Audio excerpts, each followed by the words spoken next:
Mesdames, Messieurs, bonjour. Deuxième journée à Angoulême. Comme vous le constatez, la ville est éclairée. On a envoyé avec nous, la bouteille de soleil de Conakry pour aider nos amis. On est dans la chaleur et comme vous le voyez, nous sommes ici en plein cœur au niveau du musée de la bande dessinée. C'est le musée qui accueille pratiquement tout ce qui a été planche, tout ce qui a été création, livres et tout ce qui est vraiment relève de la bande dessinée à travers la planète, parce que vous savez que Angoulême est connu et reconnu pour cette dimension. Nous allons donc fixer nos tentes ici pour essayer de rencontrer non seulement le patron de la cité de la BD qui est de l'autre côté, mais aussi le responsable de ce musée. Il s'agit de Jean-Philippe Martin qui va nous parler de l'historique, mais également il va nous parler de la dimension de cette coopération que le musée compte apporter à la Guinée et du soutien que la ville d'Angoulême, mais aussi de ce musée, va apporter à la capitale Conakry dans le cadre de l'initiative UNESCO Ville Créative, parce qu'en plus du livre, les 72 heures qui sont en train de développer, ils veulent aussi s'attarder sur la dimension bande dessinée, dessin de presse et tout ce qui est jeunesse, et accompagner Conakry qui va intégrer cette grande filière, ce réseau d'une cinquantaine de villes à travers le monde, que ce soit Barcelone, Busan en Corée, Québec et ailleurs, afin que tout ce qui est création puisse être développé et accompagné. Sans plus tarder, nous allons recevoir le directeur de ce centre du musée. Il s'agit de notre frère et ami Jean-Philippe Martin.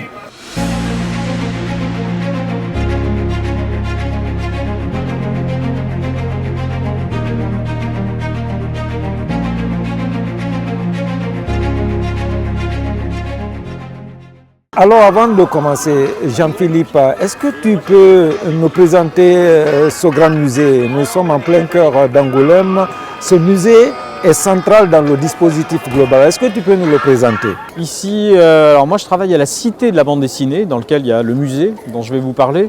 Et à l'intérieur de cette cité de la bande dessinée, je suis le directeur des publics et de la lecture publique. Ce musée, alors pas celui-ci, pas celui devant lequel on se trouve, mais un autre lieu, il y a un peu plus de 30 ans, a ouvert ses portes pour accueillir un tout premier musée qui était le premier musée en France consacré à la bande dessinée. Évidemment, dans le prolongement du succès du festival de la bande dessinée, devant le succès de ce festival, les pouvoirs publics se sont dit qu'il serait bien d'avoir un lieu qui se fasse la mémoire de la bande dessinée, dans lequel on puisse trouver les références, les ressources consacrées à la bande dessinée, et que ce lieu de mémoire soit un lieu qui soit accessible et ouvert toute l'année. Mais grosso modo, qu'est-ce qu'on expose à l'intérieur pratiquement? Alors, il y a tout un ensemble de collections. La première, on va dire, le cœur des collections, ce sont ce qu'on appelle les planches originales. Autrement dit, les dessins que font les dessinateurs, les auteurs, qui ensuite vont être imprimés pour être diffusés, soit sous la forme de journaux, sous la forme de livres. Nous, on a pris le parti de conserver le dessin original, celui qui normalement n'est pas diffusé. Celui de Tintin est là? Eh ben, on a précisément effectivement des planches de Tintin, on a quelques planches de petit format, on a même des planches de Kwaku qui étaient publiées dans Kwaku, dans Kalao. On a d'ailleurs des collections complètes. Là, ce sont des collections de livres, d'ouvrages imprimés que l'on a dans nos collections. On a un peu plus de 24 000 planches originales. Ce qui fait de nous en fait la plus grosse collection en Europe. À cette collection de planches s'ajoutent des collections de livres. On a deux fonds de livres, deux bibliothèques principales, donc ce qu'on appelle la bibliothèque patrimoniale, qui conserve à peu près 100 000 livres de bande dessinée. Et on a une bibliothèque de lecture publique dans un autre lieu, qui elle permet d'emprunter des livres. Et cette bibliothèque, elle contient environ 50 000 bandes dessinées. Et puis à ça s'ajoute une autre collection très importante, qui est une collection de journaux, de revues. Et là, on a des titres entiers, des titres complets, français, franco-belges, internationaux. C'est dans ces collections, par exemple, qu'on a les Kwaku, Kalao, dont je parlais tout à l'heure. On parlait de Tintin, par exemple, on a toutes les éditions de Tintin. Voilà, tu viens donc de nous présenter ces expositions, ces outils, même si la dimension aussi numérique devrait exister, parce qu'aujourd'hui, pratiquement la BD est complètement dans la version numérique, c'est dilué dans le numérique. Est-ce qu'il n'y a pas lieu de développer cet aspect? On a commencé à récupérer, à acheter des fichiers numériques natifs, par exemple, qu'on fait rentrer dans nos collections. Alors la difficulté derrière, c'est de savoir comment on le présente au public. Un objet numérique, qu'est-ce qu'on fait? On met des écrans, est-ce qu'on met des écrans tactiles et puis on fait défiler? C'est un peu ces questions-là qui sont aujourd'hui les nôtres. Merci Jean-Philippe. Abordons maintenant les relations entre ce grand musée avec l'Afrique. C'est sûr qu'il y a des créateurs qui viennent de l'Occident, mais aussi des créateurs africains. Et d'ailleurs, vous avez ce partenariat que toi-même tu as déjà commencé à travailler, que ce soit l'Afrique du Nord ou l'Afrique subsaharienne. Alors l'Afrique est un petit peu présente dans nos collections. Je l'ai dit à travers quelques pièces, quelques planches qu'on a acquises au fil des années. Et il se trouve que donc on a des liens avec l'Afrique, le continent africain depuis maintenant assez longtemps. Alors on a des liens avec l'Afrique du Nord depuis maintenant quelques décennies, notamment à travers des festivals. Je pense par exemple au festival d'Alger, au festival de Tétouan au Maroc. Et dans ce contexte-là, on a proposé, nous, Musée de la bande dessinée, Cité de la bande dessinée, on a proposé une grande exposition qui n'avait jamais été réalisée sur la bande dessinée africaine, du continent africain, mais sur la partie subsaharienne. Donc depuis jusqu'en Afrique du Sud. Et donc c'est moi qui ai fait cette exposition associée avec une autrice camerounaise qui par ailleurs dirige un festival au Congo. Et donc on a travaillé on a essayé de donner une représentation, c'était pas du tout exhaustif, ça pouvait pas l'être. C'était des touches qui ont permis de mieux comprendre et pour certains d'ailleurs de découvrir en réalité une bande dessinée sur le continent africain. Et nous, ce qui nous intéressait, c'était de montrer précisément la production des auteurs africains. Dans cette approche qui a été la nôtre, on est entré en contact on a eu le contact avec la Guinée, avec Bulle d'encre, avec Oscar. On a découvert la revue Bingo, on a présenté un peu, on a donné quelques éléments dans l'exposition relatifs à la Guinée, mais comme ce n'était pas une exposition sur la Guinée, donc ça n'était qu'une petite partie de l'exposition, mais en tout cas ça nous a permis de développer déjà de nouveaux liens. Il y a un partenariat qui s'est déjà dessiné avec Bulle d'encre de Guinée. Nous sommes venus avec Oscar qui va rencontrer tout à l'heure Vincent Hutch qui est le patron de la BD.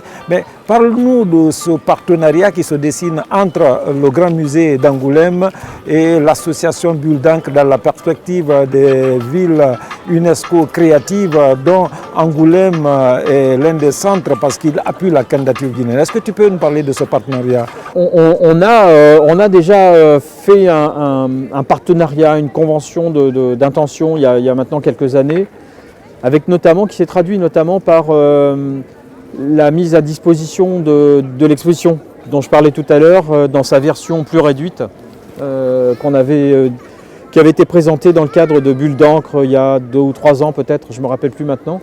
Donc l'exposition qui s'appelait Koubouni. Ce qu'on peut envisager, ce qui était d'ailleurs l'idée, c'est de s'associer, même de participer à la manifestation sous une forme ou une autre qu'il faut définir, venant pourquoi pas avec des artistes, ou en imaginant peut-être une coproduction sur une exposition. Donc ça reste à construire, à concevoir, mais en tout cas nous on est très partants pour ce faire. Et puis Angoulême bénéficie depuis 2019 du label Ville créative UNESCO, qui est un projet très structurant pour nous. Enfin, c'est un label qui est très important. Et dans ce label, dans le contexte de ce label, eh bien, il y a beaucoup d'autres villes, il y a un certain nombre d'autres villes créatives. Et évidemment, ce qu'on souhaite, c'est que d'autres villes viennent rejoindre le réseau, et en l'occurrence Conakry, puisque Conakry a posé candidature pour rejoindre le réseau Ville créative UNESCO. Évidemment, cette candidature, elle reçoit un soutien ferme, fort de la mairie, de toutes les collectivités qui sont rassemblées dans le projet UNESCO, de la Cité internationale de la bande dessinée, puisque nous sommes un élément très important du label UNESCO, Angoulême Ville créative. Et donc nous, je parle là du point de vue de la Cité de la bande dessinée, l'intérêt plus particulier pour nous, c'est la présence de la dimension de la bande dessinée dans le projet UNESCO. La mémoire de la production en Afrique, elle n'est pas réelle. C'est-à-dire qu'on a eu du mal à trouver des bandes dessinées qui avaient été produites dans les années 80, 90, etc. On a réussi à trouver des choses, mais parce que il n'y a pas ou très peu en tout cas, de patrimonialisation de la bande dessinée. Donc je pense qu'il y a quelque chose à travailler ensemble. sur cette constitution de la mémoire de la création. Ça, c'est un aspect, à mon avis, et nous, très modestement, hein, l'idée, c'est pas du tout de donner et de dire à qui que ce soit ce qu'il a à faire. Mais nous, on a une certaine expérience en matière de conservation, de constitution de collection. Donc nous, on peut être une force de proposition et d'accompagnement pour ce genre de... Et puis même pour trouver des financements, etc., pour ce genre de projet. Donc ça, c'est le premier volet de mon point de vue. Et toujours de mon point de vue, le second volet, c'est celui de la création. La création aujourd'hui, de ce qui est produit, des jeunes créateurs ou créatrices d'ailleurs, dans le pays, en Guinée, et comment est-ce que cette création peut être non seulement encouragée, mais aussi diffusée, connue. Donc nous, on peut jouer aussi un rôle de diffuseur, entre guillemets, c'est-à-dire faire connaître ce qui est produit là. Peut-être aussi, on a dans nos activités, on a une activité de résidence d'artistes. On peut peut-être, et c'est aussi d'ailleurs dans les projets UNESCO, éventuellement peut-être imaginer d'accueillir des artistes guinéens, des auteurs guinéens, de leur permettre aussi, à travers des résidences, de pouvoir rencontrer d'autres artistes français ou étrangers. Et l'outil Webtoon aussi. Il y a aussi des outils qui se développent effectivement dans le périmètre, dans le champ du Webtoon, et par exemple, à l'initiative de plusieurs entreprises ici à Angoulême, a ouvert l'an dernier une académie du Webtoon, autrement dit un lieu de formation pour devenir professionnel dans l'entreprise, l'industrie du Webtoon. Donc c'est effectivement un biais que l'on pourrait encourager, voire accompagner d'une manière ou d'une autre. Bien. Alors, en définitive, qu'est-ce qu'on peut attendre de ce grand musée? Est-ce qu'il est appelé à venir au festival de Bulle d'encre à Conakry qui va être organisé très bientôt? Et qu'est-ce qu'on peut attendre? Quels sont les mots que vous pouvez adresser aux autorités, au public guinéen en termes d'appui et de partenariat, Jean-Vincent? Ah oui, tout à fait. Je pense que le soutien, je ne m'avance pas trop en disant que la Cité est évidemment en soutien sur le projet. Et puis vous l'avez rappelé tout à l'heure, c'est toute la collectivité ici, à Angoulême, qui porte, en tout cas qui veut s'associer au portage de cette candidature. Donc, et derrière, c'est-à-dire que si le label est obtenu, ça signifie que Conakry intègre le réseau des villes créatives, et donc c'est un réseau qui est animé, c'est-à-dire qu'il y a des collaborations, des développements de projets, des coproductions. C'est un contexte aussi qui permet de faciliter les choses. Et dernier mot? Moi, je me ravis de vous accueillir à Angoulême sous le soleil, Qui est venu de Conakry. que vous nous avez amené. Et on serait content que vous restiez ici pour que le soleil, on l'ait toute l'année, évidemment. Il va éclairer et vivifier ce Et il va, effectivement, et moi, j'ai un deuxième vœu, c'est que le soleil, donc, il y en ait toute l'année. Et puis de pouvoir non pas vous apporter la pluie d'Angoulême, mais un bout du soleil, mais à Conakry. Merci donc Jean-Vincent.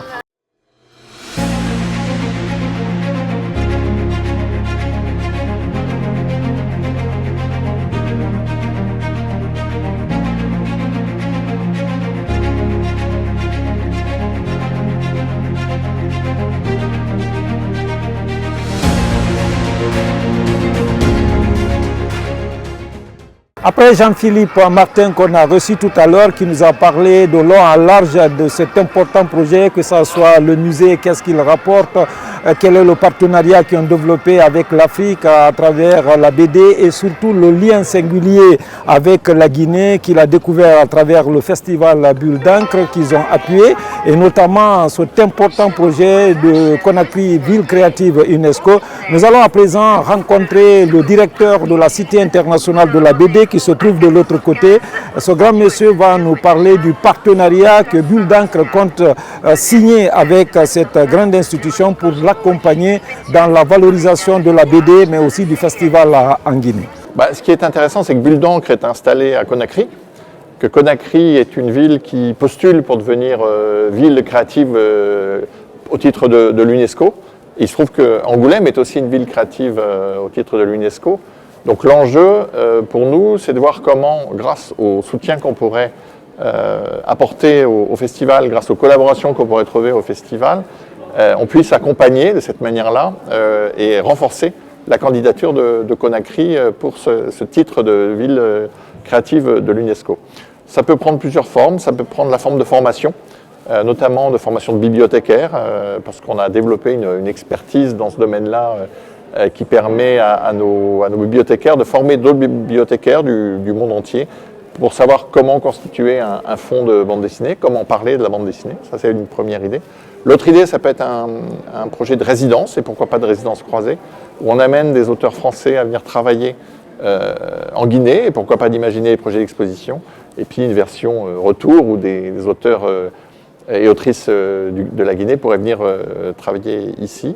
Puis après, il y a tout un axe qui pourrait se travailler autour du webtoon, qui est devenu un outil extrêmement utilisé de diffusion de la bande dessinée en Afrique et notamment en Guinée, et qui en France est aussi un mode de création de bande dessinée extrêmement important.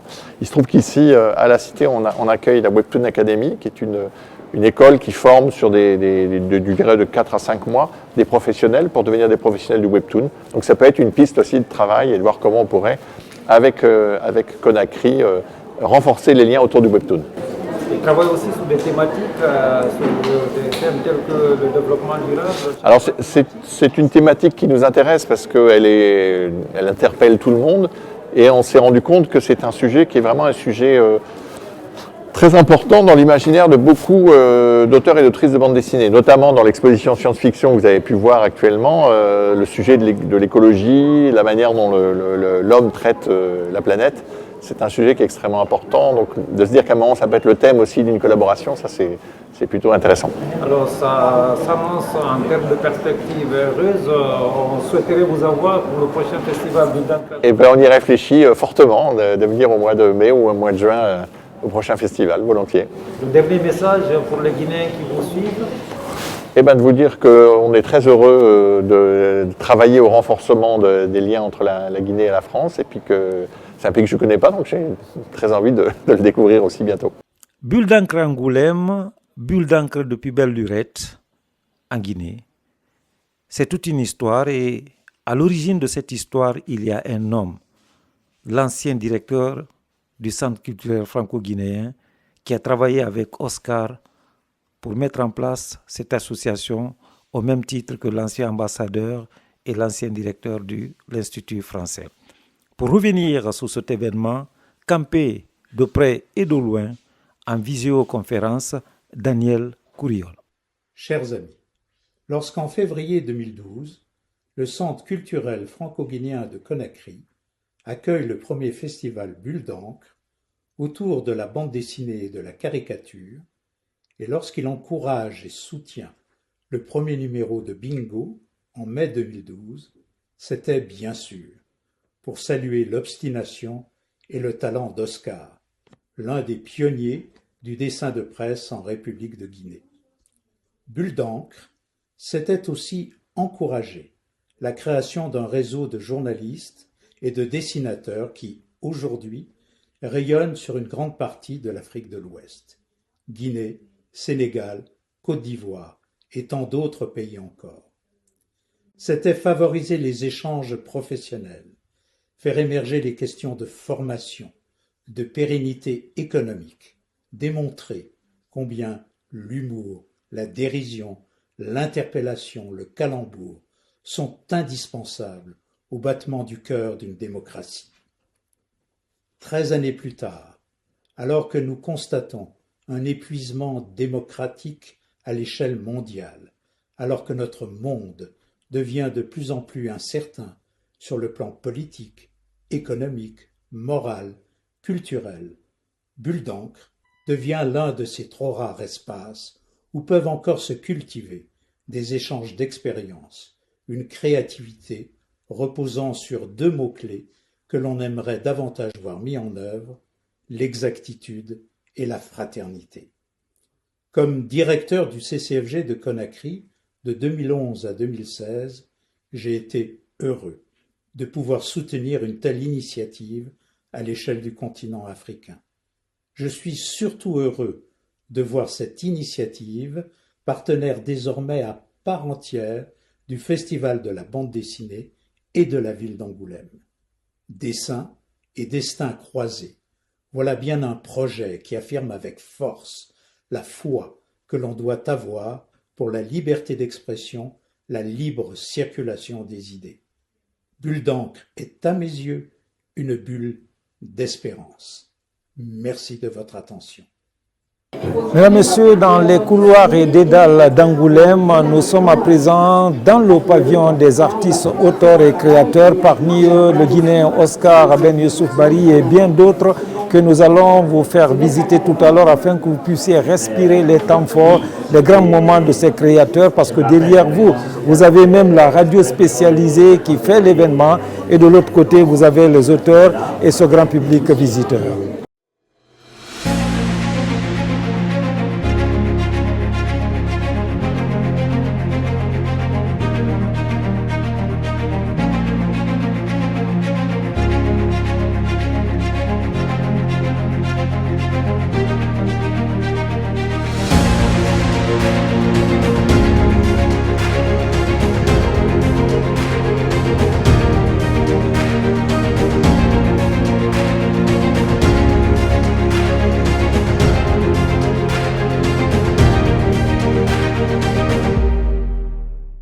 Bien voilà, nous sommes toujours dans les grands artères et grands sites de ce centre extraordinaire qui est Angoulême. Et qui dit Angoulême parle de la Charente. Et ce que vous voyez derrière moi, c'est ce grand fleuve qui irradie cette région assez riche.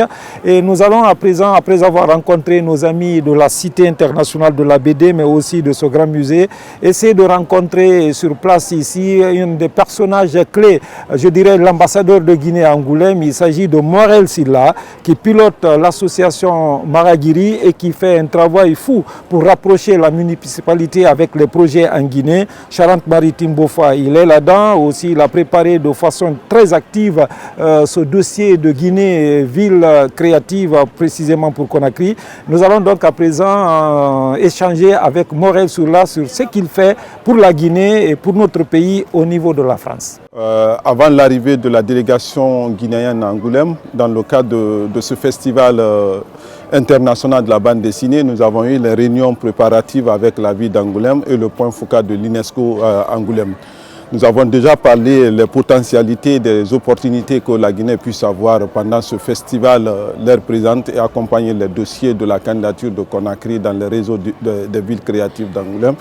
Donc, la réunion a été dirigée par Sylvain, qui est responsable du point focal, et en associant le maire adjoint chargé de ces questions des villes créatives d'Angoulême. Ensuite, nous avons interpellé aussi les autorités culturelles par rapport à l'arrivée de l'association Bidang pour participer à 52e édition du Festival international de la bande dessinée. Ça a été tout un travail professionnel et de qualité pour la mise en place des rencontres avec les élus locaux, le maire, le premier citoyen de la ville d'Angoulême, mais aussi avec les organisateurs, le bureau, l'association du Festival international de la bande dessinée.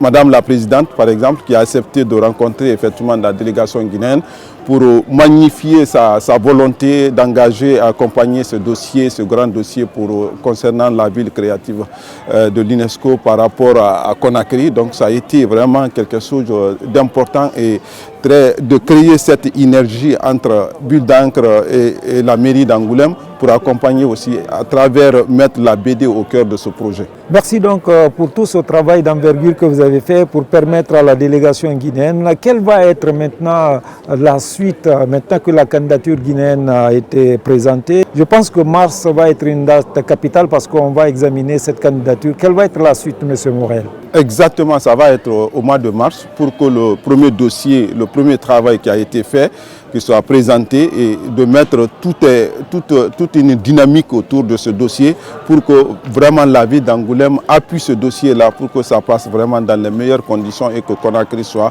porteur de ce projet. Voilà, donc vous avez fait un travail d'envergure, on croise le doigt et on espère que ce dossier guinéen va passer. Mais parallèlement à cette activité du festival d'Angoulême, mais aussi de ce dossier UNESCO, vous vous impliquez personnellement parce que vous avez créé une structure, une association qui s'appelle ici Maragiri. Parlez-nous de Maragiri et des activités que vous avez menées sur le terrain. Quels sont les vrais résultats? Oui, l'association Maragiri a été créée en 2012, effectivement en Guinée, constitué majoritairement par des personnes issues de la diversité ou de l'immigration.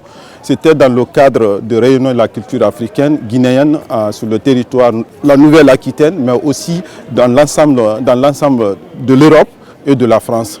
Donc ce travail qui a été fait, notre ambition c'est de connecter la Guinée à Angoulême, connecter la Guinée à l'Europe, connecter la Guinée en France et de travailler dans le cadre de rayonnement de la culture guinéenne à travers l'Europe, à travers la France, mais aussi de marquer notre présence à Angoulême et que la culture pour nous est un levier de développement. Donc cette association a été vraiment porteuse de premier projet de l'Europe, Angoulême ici, qu'on appelle le programme Erasmus+, qui est un dispositif de la Commission européenne dont nous avons répondu à plusieurs projets autour de la thématique l'Europe et la diversité, mais aussi à créer le pont entre la Guinée et Angoulême à travers le service civique international aussi de la réciprocité qui est marqué par du volontariat. Donc depuis cela, nous créons aussi les chantiers internationaux des jeunes pour travailler avec les associations et des structures associatives de la Guinée et accompagner la dynamique de la Guinée dans un programme de la diversité culturelle.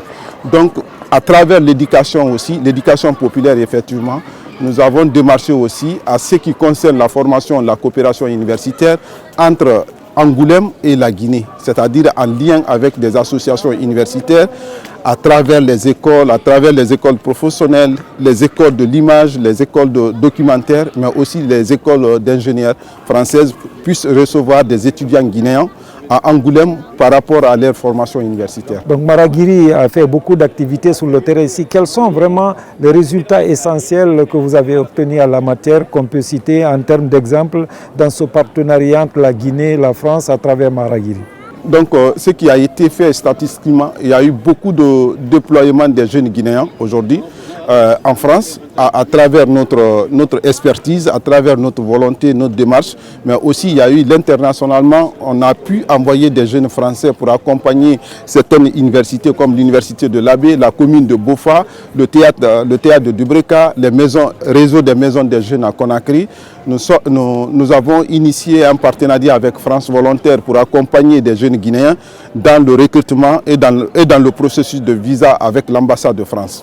Merci beaucoup, M. Morel, de nous avoir accordé cet entretien. Nous espérons vous retrouver très prochainement et surtout on croise les doigts pour que tous ces dossiers soient porteurs. Mesdames et messieurs, c'était donc Morel Sylla, consultant culturel et en même temps activiste majeur. Merci de nous avoir accordé votre attention.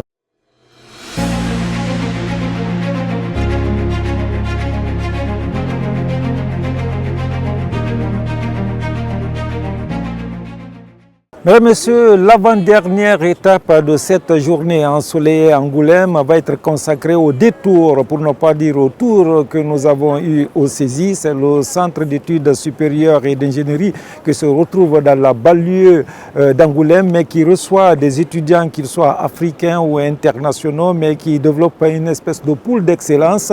Et là, vous allez vous rendre compte, il y a un Guinéen, mais on peut aussi recevoir des Guinéens pour le titre académique. C'est une question de formation adéquate.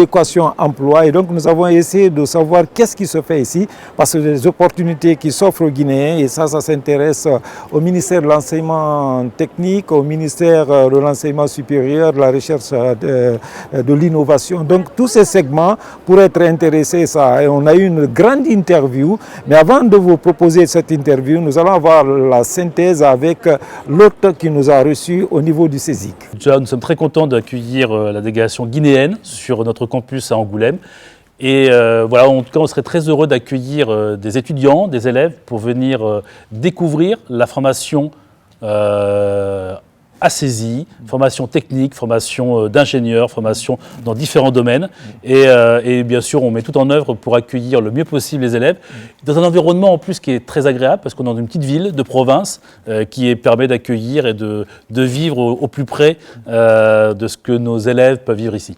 Donc alors, on est très heureux. S'ils veulent savoir à peu près un avant-goût de ce contenu, on peut dire qu'on va s'entretenir tout à l'heure, ils peuvent nous suivre à la télé, c'est bien ça? Tout à fait, ils peuvent complètement regarder un petit peu la télévision et ils pourront découvrir ce que nous proposons et ce que nous faisons et comment nous essayons de mettre en œuvre tous ces éléments pour bien sûr aider et faire en sorte que nos élèves soient le plus heureux ici.